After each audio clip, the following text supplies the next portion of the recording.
So, are you looking for a way to just cut through all the noise, find some real mental clarity, and maybe, just maybe, tap into your intuition a little more? Well, today, we're going to demystify a really powerful tool that can help you do exactly that: third eye meditation. We're going to break down what it is, how it works, and give you a simple, practical guide you can start using like today. You know that feeling, right? That nagging sense that you're just lost, where every single decision feels heavy and you're not sure which way to turn. It's that feeling of being disconnected, anxious, and just plain stuck. And check this out. One of our sources shared this really powerful story that hits this right on the head. They talked about being completely lost, but then they started this simple 7-minute practice. And get this, within just 21 days, things started to shift. So how on earth does that actually work? All right, here's our game plan. We'll kick things off by explaining what the third eye even is, connecting that ancient wisdom with some modern science. Then we'll get super practical with a step-by-step guide.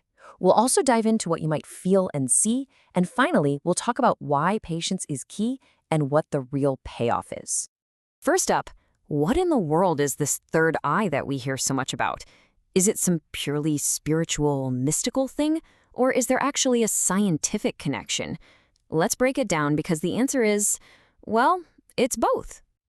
So in spiritual traditions, the third eye, or Ajna chakra, is basically our sixth main energy center. You can picture it right in the middle of your forehead, just a little bit above the space between your eyebrows. It's seen as the very seat of our inner wisdom, our gut feelings, our intuition, our ability to see beyond what's right in front of our faces.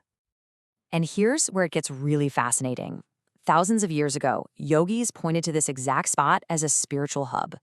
Fast forward to today, and science points to something called the pineal gland, a tiny, pine cone-shaped gland located deep in the center of the brain, right behind that area. And what does it do? It produces melatonin, which regulates our sleep cycles and is also linked to our overall states of consciousness and awareness. Kind of cool, right? Okay, so this is the big question, isn't it? If we're all walking around with this built-in intuition center, why does it feel like it's offline most of the time? Well, the truth is, our modern lives are kind of working against it.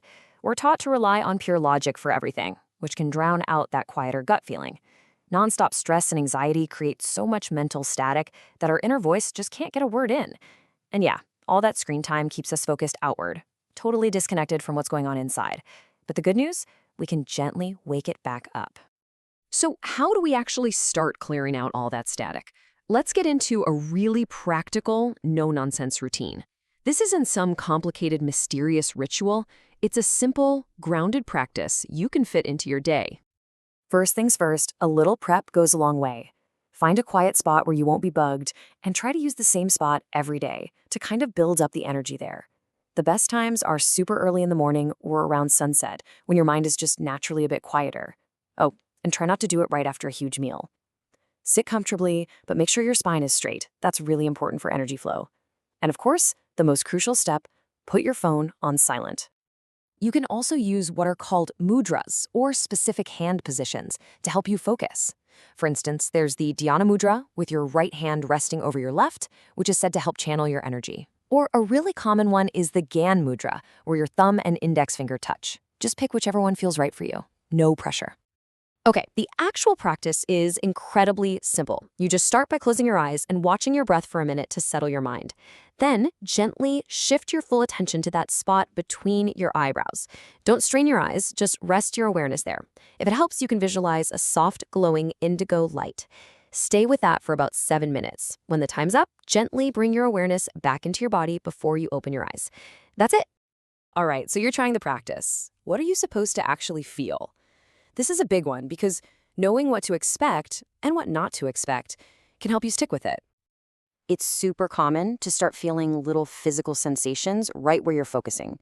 A gentle warmth, maybe a light pressure, or even a tingling feeling. These are all totally normal signs that energy is gathering there.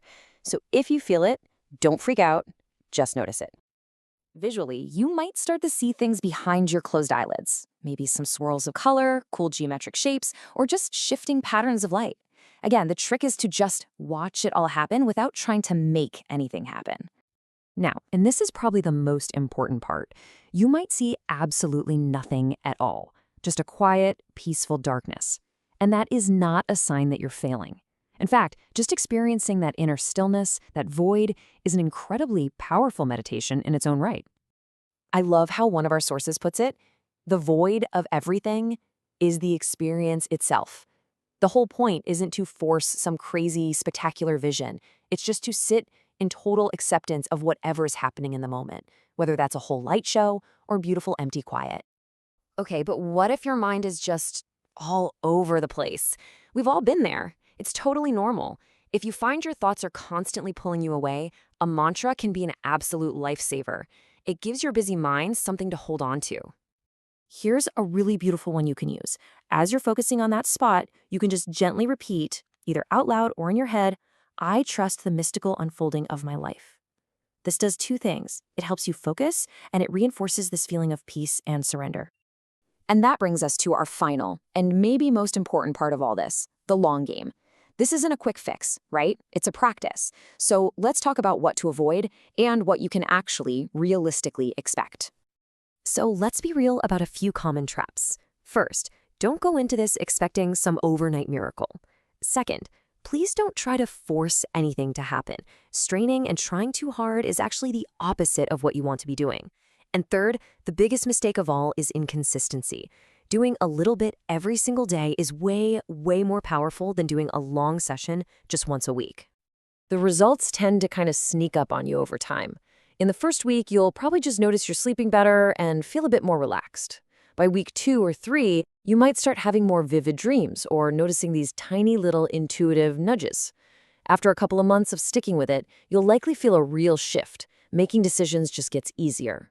And after 3 months or more, you'll have built a truly strong, reliable inner guidance system. So we'll leave you with this thought. The center of wisdom and clarity, it's already inside you. It's not something you have to go out and find, it's just something you need to reconnect with. So with just a few minutes of quiet practice each day, what insights, what clarity, and what guidance do you think is waiting for you to uncover?